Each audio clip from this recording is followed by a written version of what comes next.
جس کو اللہ نے چھپنے اور دکھنے کی طاقت عطا فرمائی ہے، حضرت خضر نے کہا انہی کو افراد کہا جاتا ہے۔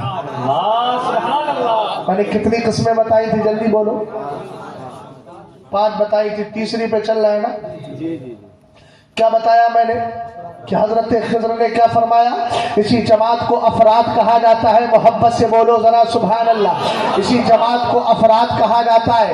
اب سوال کرنے والے نے سوال یہ کر لیا، سرکار یہ افراد کی جماعت ایسی ہے، کبھی دکھتی ہے کبھی نظروں سے اوجھل ہو جاتی ہے، اللہ نے اس کو دکھنے اور چھپنے کی طاقت عطا فرمائی ہے، سرکار ایک بات تو بتائے، دنیا میں کوئی ایسا ولی بھی ہے کہ یہ جماعت بھی اس کی بارگاہ میں جا کے فیض حاصل کرتی ہو، اس سے اکتساب فیض کرتی ہو، اس سے برکتیں لیتی ہو، اس کی بارگاہ میں حاضری دیتی ہو؟ حضرت خضر نے کہا ہاں، اسی زمین پر ایک ایسا ولی ہے کہ جس کی بارگاہ میں یہ سب جاتے ہیں۔ کہا اسی ولی کا نام عبد القادر جیلانی ہے، غوث پاک ہے۔ اس لیے یاد رکھو قادریو، ہم بڑے خوش نصیب ہیں، ہم محبت سارے ولیوں سے کرتے ہیں، مگر ہمارا سلسلہ قادری سلسلہ ہے۔ سبحان اللہ، سبحان اللہ، حق ہے، بے شک بے شک۔ بات سمجھ گئے؟ سبحان اللہ، محبت ہمیں سب سے ہے، بے شک اور یہ وہ غوث پاک ہے بے شک۔ جن کی شان کو اعلیٰ حضرت نے بیان کیا تو کہا مزرعے چشت و بخارا و عراق و اجمیر، کون سی قسط پہ برسا نہیں جانا تیرا۔ سبحان اللہ، سبحان اللہ، توجہ ہے؟ سبحان اللہ۔ اچھا، یہ سلسلہ چشتیہ ہے، خواجہ معین الدین چشتی۔ چشت بخارا کے خراسان کے اندر ایک شہر کا نام چشت۔ یہ چشتی کی نسبت لگی کب سے ہے بتا دوں؟ اگر مفتی صاحب نے بتا دی ہو تو چھوڑ دیتے، نہیں بتائی۔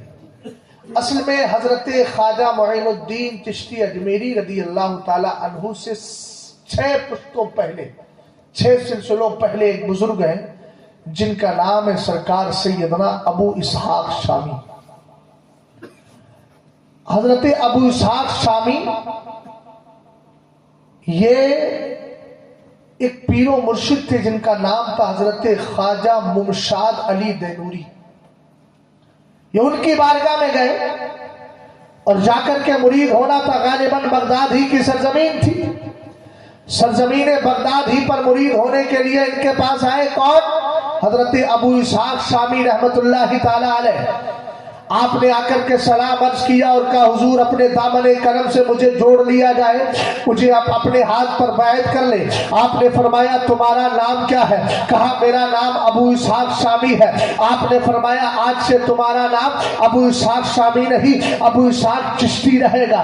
آپ نے چشتی کی نسبت ان کو عطا فرمائی۔ یہ کس نے دی تھی؟ حضرت خواجہ ممشاد علی دینوری رحمت اللہ تعالی علیہ، یہ ان کے پیر و مرشد ہے ابو اسحاق شامی کے۔ فرمایا آج سے شامی مت لگانا، آج کے بعد تم چشتی لگانا۔ اور آپ نے ایک بشارت بھی دی، فرمایا تمہارے سلسلے میں جتنے لوگ بھی مرید ہوں گے قیامت تک وہ سب کے سب چشتی لگائیں گے۔ اور یہ چشتی سلسلہ چلا کس سے ہے؟ یہ چشتی سلسلہ سرکار سیدنا مولا کائنات رضی اللہ تعالیٰ عنہ سے چلا ہے۔ اور مولا کائنات کے سب سے پہلے خلیفہ کون بنے ہیں؟ حضرت سرکار خواجہ حسن بصری رحمت اللہ تعالیٰ علیہ بنے ہیں، انہی سے یہ سلسلہ چلا ہے۔ لیکن اس سے پہلے خواجہ ممشاد علی دینوری سے پہلے اس کو چشتی نہیں بولا جاتا تھا، اپنے اعتبار سے نام لگائے جاتے تھے۔ لیکن حضرت خواجہ ممشاد علی دینوری نے فرمایا ابو اسحاق شامی اب تم شامی نہیں لگاؤ گے، اپنے نام کے ساتھ چشتی لگاؤ گے تاکہ سلسلے کی شکل اختیار کر لے۔ اسی کے 6 پشتوں کے بعد، 6 نسلوں کے بعد یا 6 سلسلوں کے بعد میرے خواجہ حضرت خواجہ معین الدین چشتی اجمیری رضی اللہ تعالیٰ عنہ نظر آتے ہیں۔ اور آپ نے سلسلہ چشتیہ کی نسبت اگرچہ ابو اسحاق شامی سے شروع ہوئی ہے، لیکن سلسلہ چشتیہ کو دنیا میں عام جس نے کیا ہے اسی کو ہندوستان کا راجا ہم سب کا خواجہ معین الدین چشتی رحمت اللہ تعالیٰ۔ سبحان اللہ، سبحان اللہ، بے شک، سبحان اللہ، سبحان اور جو ولیوں کے مزارات پہ نہیں جاتے ہیں ان بدعقیدہ لوگوں سے کہنا تو خواجہ کے ہندوستان میں رہتا ہی کیوں؟ اس لیے کہ خواجہ پاک جب مدینہ شریف سے چلے تھے تو آپ کا یہ مزاج تھا جہاں حضرات اولیاء بظاہر زندہ ہوتے تھے ان کی بارگاہ میں فیض حاصل کرتے، اور جن کی قبریں تھیں ان کی قبروں پہ جا کر کے فیض حاصل کیا کرتے۔ سمجھ گئے؟ بہت سارے مزارات پر آپ کی حاضری ہوئی ہے۔ حضرت داتا گنج بخش لاہوری کی بارگاہ میں تو آپ نے چلنا کیا، آج بھی وہاں ایک کمرہ ہے، حضرت خواجہ معین الدین چشتی اجمیری رضی اللہ تعالیٰ عنہ کی جانب منسوب ہے۔ بات سمجھ گئے؟ اور جب آپ راستے میں آ رہے تھے تو الگ الگ ممالک کا آپ نے سفر کیا، بغداد کی سرزمین پر غالباً، ہاں بغداد ہی کی سرزمین پر جب آپ تھے نا تو آپ کو ایک ایسا اللہ کا ولی بھی ملا۔ توجہ فرمائیے گا، آج جو بد عقیدہ لوگوں کا رد کرے یا صحیح فتوے بتا دے، صحیح بات بتا دے، کسی بری چیز کا رد کر دے تو لوگ انہی کو گالیاں دینے لگتے ہیں، انہی کے مخالف ہو جاتے ہیں۔ اس واقعے کو ذہن میں رکھیے گا، حضرت سرکار سیدنا خواجہ معین الدین چشتی اجمیری جب بغداد کی سرزمین پر تھے، کتاب کا نام دلیل العارفین ہے، وہاں آپ کی ایک ایسے ولی سے ملاقات ہوئی جو 50 سال سے ایک ہی گوشے اور کونے میں بیٹھے تھے اور وہاں سے نکلتے نہیں تھے۔ آپ سے ملاقات ہوئی، سلام عرض کیا، آپ نے اشارہ کیا کہ معین الدین بیٹھ جاؤ۔ خواجہ معین الدین چشتی اجمیری رضی اللہ تعالیٰ عنہ بیٹھ جاتے ہیں۔ اس کے بعد کہا معین الدین سفر پر ہو، میں بھی تمہاری طرح لمبے لمبے سفر کیا کرتا تھا، میں بھی تمہاری طرح سیر و سیاحت میں لگا کرتا تھا، لیکن میں 50 سال سے ایک ہی جگہ بیٹھا ہوں۔ کہا وجہ کیا ہے؟ فرمایا وجہ یہ ہے کہ ایک بار میں ایک ایسے شہر سے گزرا جہاں بازار میں ایک ظالم انسان کھڑے ہو کر اپنے سامان کا بھاؤ تاؤ کر رہا تھا اور لوگوں کو چیخ چلا رہا تھا، لوگوں پہ ظلم کر رہا تھا، لوگوں کو اس کے چیخ چلانے سے تکلیف ہوتی تھی۔ میں نے اس کی بات کو سنا لیکن اس کو نصیحت نہیں کی، اس کو سمجھایا نہیں، واضح نصیحت نہیں کی، میں وہاں سے نکل کے آگے چلا گیا۔ فرمایا جیسے ہی آگے بڑھا غیب سی آواز آئی، تو نے ظالم کے ظلم کو دیکھ کر اپنی زبان کو بند رکھا، اگر تو چاہتا اور نصیحت کر دیتا تو وہ تیری بات کو مان جاتا، تو خاموش کیسا بیٹھا رہا؟ حضرت سرکار خواجہ معین الدین چشتی اجمیری رضی اللہ تعالیٰ عنہ سے کہتے ہیں وہ دن ہے، اس دن سے لے کر آج تک میں اپنے گوشے میں بیٹھا ہوں، کہیں نہیں جاتا ہوں، اور میرے دل میں ایک ہی خوف ستاتا رہتا ہے، قیامت کے دن میرے اللہ نے اگر مجھ سے پوچھ لیا کہ تیرے سامنے ظلم ہو رہا تھا، تو نے زبان کھولی نہیں، تو میں کیا جواب دوں گا؟ اور فرمایا اب اس لیے نہیں نکلتا ہوں کہ کہیں ایسا نہ ہو کہ پھر کوئی ایسی جگہ مل جائے جہاں مجھے بولنا ضروری ہو اور میں نہ بول سکوں، تو پھر میں اللہ کی بارگاہ میں کیا جواب دوں گا؟ اب پیارے میں آپ سے پوچھنا چاہتا ہوں، بریلی شریف اگر غلط کو غلط کہہ رہا ہے، حق کو حق کہہ رہا ہے، یہ ذمہ داری ہے بریلی شریف کے ذمہ دار حضور قائد ملت اگر غلط چیز کو دیکھ کر غلط بتا رہے ہو، شرعی اعتبار سے اگر فیصلہ سنا رہے ہو تو یہ ان کی ذمہ داری ہے، ورنہ یاد رکھو جو اپنی ذمہ داری سے کوتاہی برتتا ہے قیامت کے دن کیا جواب دے گا؟ اسی طریقے سے ہندوستان میں جتنے بھی رد کرنے والے علماء اہل سنت ہے، پھر کہائے باطلہ کا رد کرتے ہیں، ان کو گالیاں دینے کی ضرورت نہیں، ان کی قدر کیجئے اور اللہ کا شکر ادا کیجئے کہ ابھی غلط کو غلط کہنے والے علماء زندہ ہے، حق کو حق بتانے والے علماء زندہ ہے، اس لیے آپ کے سامنے سے ہٹ گئے۔ پھر گھال میل کا زمانہ ہوگا، ایمان عقیدہ بچاؤ گے کیسے؟ صحیح مسئلوں پہ عمل کیسے کرو گے؟ صحیح فتووں کو دل سے کیسے لگاؤ گے؟ اس لیے زمانے کی تیب تاب پر مت جائیے، ان کے بہکانے میں مت جائیے، بس بریلی شریف کو دیکھیے، بریلی کیا کہتا ہے اسی فتوے پہ عمل کرتے رہے اور زمانے والے سے کہے بریلی کل بھی ہمارا مرکز تھا، آج بھی مرکز ہے، ہم اس کی مرکزیت کو اپنے ہاتھوں سے چھوٹنے نہیں دیں گے، اور ہم یہی کہیں گے اے بریلی میرا باب جلت ہے تو، یعنی جلوہ گئے اعلی حضرت ہے تو، بالیقین مرکز اہل سنت ہے تو، یہ تیری مرکزیت سلامت رہے، زندہ باد زندہ باد، سبحان اللہ بے شک، اللہ اکبر، بے شک یا رسول اللہ، زندہ باد زندہ باد، اللہ اکبر، زندہ باد زندہ باد، زندہ باد زندہ باد، زندہ باد زندہ باد سبحان اللہ اکبر یا رسول اللہ زندہ باد زندہ باد سبحان اللہ ایک بات یاد رکھیے گا، سبحان اللہ زیادہ بولنا کمال نہیں ہوتا ہے، امت کی رہنمائی کے لیے کبھی خاموش رہنا بھی کمال ہے۔ بات سمجھ گئے؟ دوسری بات یہ ہے کہ بریلی شریف کے پاس صرف ایک ہی کام نہیں ہے، بریلی شریف مرکز ہے، مرکز کے پاس 1000 کام ہوتے ہیں۔ کبھی آئیے بریلی شریف بیٹھیے، تب آپ کو پتا چلے گا کہ حضور قائد ملت کے سامنے ملت کے کتنے کام ہیں۔ کچھ لوگوں کا یہ ہوتا ہے کہ ان کے پاس ایک ہی مسئلہ رہتا ہے، اسی مسئلے پر 24 گھنٹے بولتے رہتے ہیں، کہ اس کے علاوہ کوئی کام ہی نہیں ہے۔ الحمدللہ رب العالمین بریلی شریف مطلب کی بات کرتا ہے، ایک مسئلے کو حل کر کے آگے نکل جاتا ہے، پھر دوسرے مسئلے کی طرف توجہ دیتا ہے۔ اور جن کے پاس کوئی کام ہی نہیں ہے، میرے فالتو ہے، تو ظاہر سی بات ہے وہ اپنے اعتبار سے کام کیا کرتے ہیں۔ بریلی شریف ہمارا مرکز تھا، اعلیٰ حضرت اور ان کے خاندان کو اللہ نے چنا ہے، اس لیے چنی ہوئی شخصیات کو سامنے رکھ کر عمل کرنا یہ ہماری اور تمہاری ذمہ داری ہے۔ الحمدللہ رب العالمین۔ آگے میں بات کو آگے بڑھاتا ہوں۔ یہ خواجہ پاک ہے، ایک ہرات کا علاقہ پڑتا ہے، ہرات میں ایک جگہ تھی سبزہ وار۔ خواجہ پاک کا گزر جب وہاں سے ہوا، سبزہ وار میں آپ نے ایک باغیچہ دیکھا، اس میں حوض دیکھا۔ چونکہ پچھلے زمانے میں پانی کا سسٹم تو تھا نہیں، جہاں حوض یا دریا مل جاتا تھا وہیں بیٹھ کر پڑاؤ ڈال لیا کرتے۔ اللہ والے سوچتے تھے کہ یہاں پانی ہے، وضو بھی کریں گے، غسل بھی کریں گے، اللہ اللہ کریں گے، اس لیے خواجہ معین الدین چشتی اجمیری وہاں رک جاتے ہیں۔ جیسے ہی اس کے سبزہ وار کا حاکم تھا جس کا نام تھا محمد یادگار، اس نے اس کے جو نوکر چاکر تھے سوچا یار یہ کوئی اللہ والا معلوم ہوتا ہے، ہمارا حاکم تو بڑا ظالم ہے، ظلم و ستم کرتا ہے، کہیں ایسا نہ ہو کہ اس اللہ والے کو تکلیف پہنچا دے۔ انہوں نے عذرائے ہمدردی کا کیا، عذرائے ہمدردی انہوں نے حضرت خواجہ کو سمجھایا، کہا آپ یہاں سے چلے جائیے، ہمارا حاکم بہت خطرناک ہے۔ خواجہ پاک نے ایک ہی جواب دیا، تم اپنا کام کرو میں اپنا کام کروں۔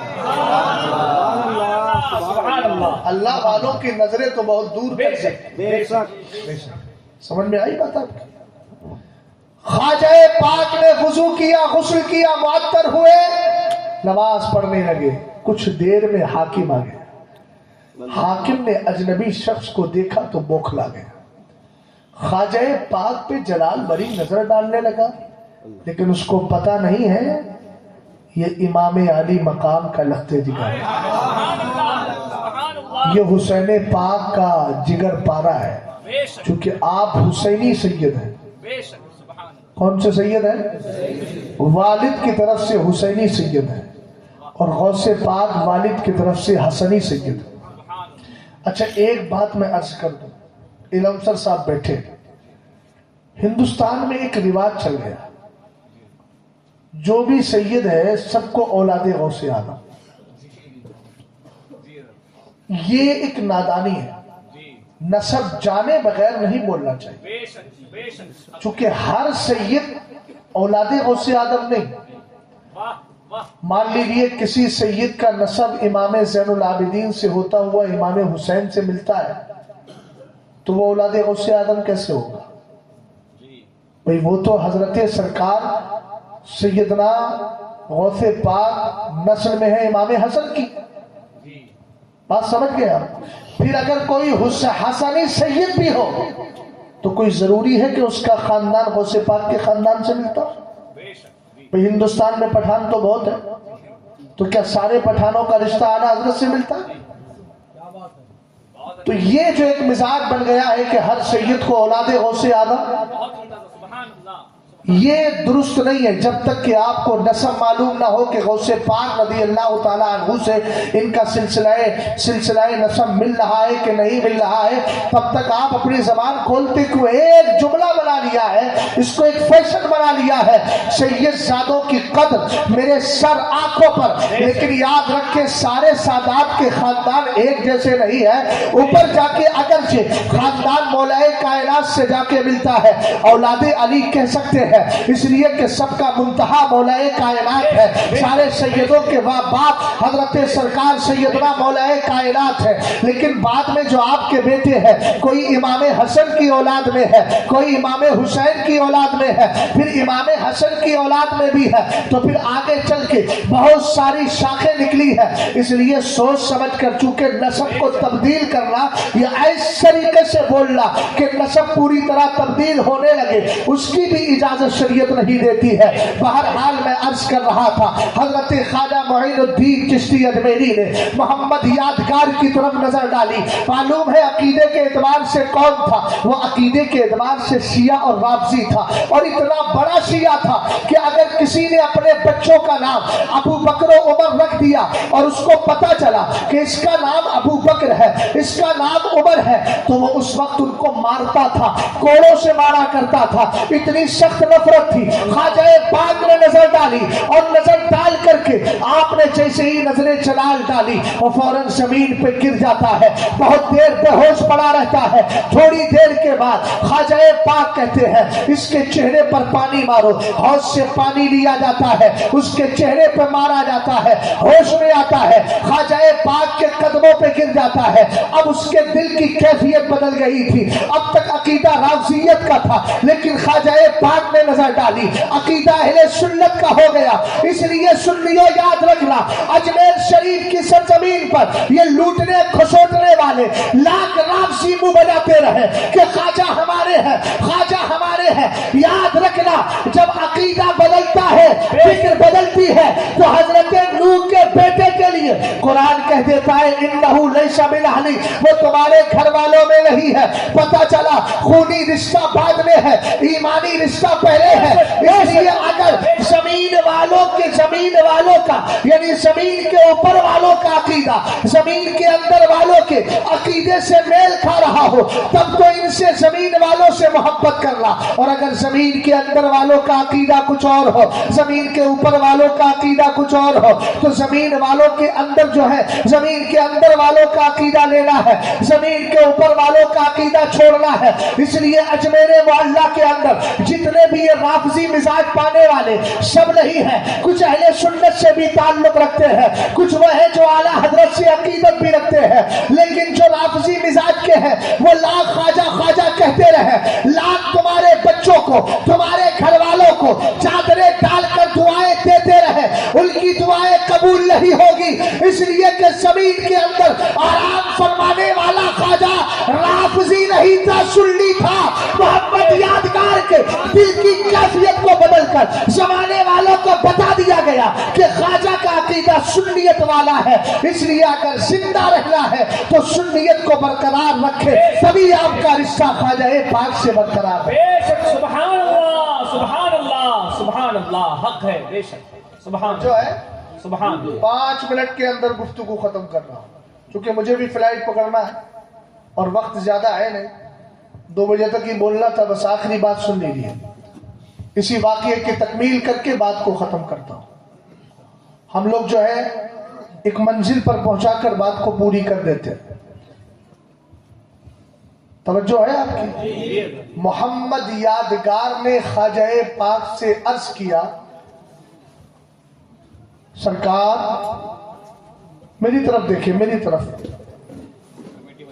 کمیٹی والے بات کر رہے ہیں, آپ کریں. بات تو ہو گئی ہے, تقریر تو مکمل ہو ہی گئی, بس اسی واقعے کی تکمیل کر رہا ہوں. محمد یادگار جو حاکم تھا, خواجہ پاک نے رضی اللہ تعالیٰ, میری طرف دیکھیں, خواجہ پاک رضی اللہ تعالیٰ عنہ نے کیا کیا؟ آواز کم کرنا ہے کم کر دیجیے, کوئی مسئلہ نہیں. حضرت خواجہ پاک رضی اللہ تعالیٰ عنہ سے عرض کیا, سرکار اب مجھے سبزہ بار میں مت چھوڑیے. اس نے اپنا سارا باغ خواجہ پاک رضی اللہ تعالیٰ عنہ کے ساتھ چلنے کی خاطر خدا کی بارگاہ میں قربان کر دیا. صدقہ کر کے چلا گیا, اور صدقہ کرنے کے بعد خواجہ پاک کے ساتھ ہو لیا. کہاں تک سفر کیا؟ کہاں تک سفر کیا؟ وہ سفر کرتے کرتے کرتے کرتے اجمیر شریف آ گئے. آج آپ اجمیر شریف جائیے, خواجہ پاک کی بارگاہ میں, جو بارگاہ میں حاضری دیتے ہیں مین دروازے سے, اس دروازے کے دائیں طرف ایک چھوٹی سی مسجد دیکھی ہوگی آپ.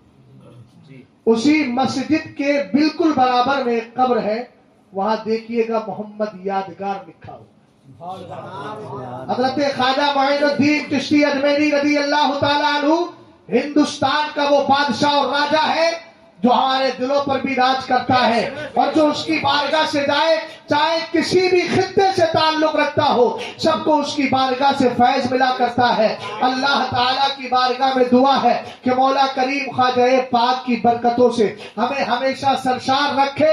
کہ وہی خواجہ پاک ہے رات کو آپ نماز عشاء پڑھ کے اپنے کمرے کے اندر تشریف فرما ہوئے. خادم کہتے ہیں رات بھر ایسا لگتا تھا آنے جانے کا سلسلہ جاری ہے, کوئی آتا ہے باتیں کرتا ہے. صبح کو جب اٹھے, لوگ اٹھے, خواجہ پاک جب کمرے سے نہیں نکلے, اس کے بعد کمرے کے اندر جا کر دیکھا گیا خواجہ پاک کا وصال ہو چکا تھا. آپ کی پیشانی پر لکھا تھا ھذا حبیب اللہ مات فی حب اللہ, یہ اللہ کا محبوب ہے اور اللہ ہی کی محبت میں دنیا سے جا رہا ہے. اور جو اللہ کی محبت میں دنیا سے جاتا ہے اس کو اللہ نے یہ کمال عطا فرمایا ہے. اللہ کی محبت میں جانے والا عالم یہ ہوتا ہے کہ جب بندہ دل سے اللہ کی طرف لگتا ہے, ساری کائنات کو, ایمان والوں کے دلوں کو اللہ تعالیٰ اس کی طرف پھیر دیا کرتا ہے. اسی لیے ہم سنی خواجہ پاک کی بارگاہ میں حاضری دیتے ہیں اور فیض حاصل کرتے ہیں, اور جب عرس کی تقریب آتی ہے ہم وہاں بھی جاتے ہیں اور اپنے گھروں پر بھی فاتحہ کا اہتمام کرتے ہیں, اور شاعری کی زبان میں کہتے ہیں خواجہ کی چھٹی اور بڑے پیر کی 11, سنی نہ کرے گا تو بھلا کون. اللہ تعالیٰ مجھے اور آپ کو خواجہ پاک کی سچی محبت میں زندہ رکھے, اسی پر موت نصیب فرمائے. استغفر اللہ ربی من کل ذنب واتوب الیہ. کلمہ شریف پڑھیے لا الہ الا اللہ محمد رسول اللہ صلی اللہ تعالی علیہ وسلم. کھڑے ہو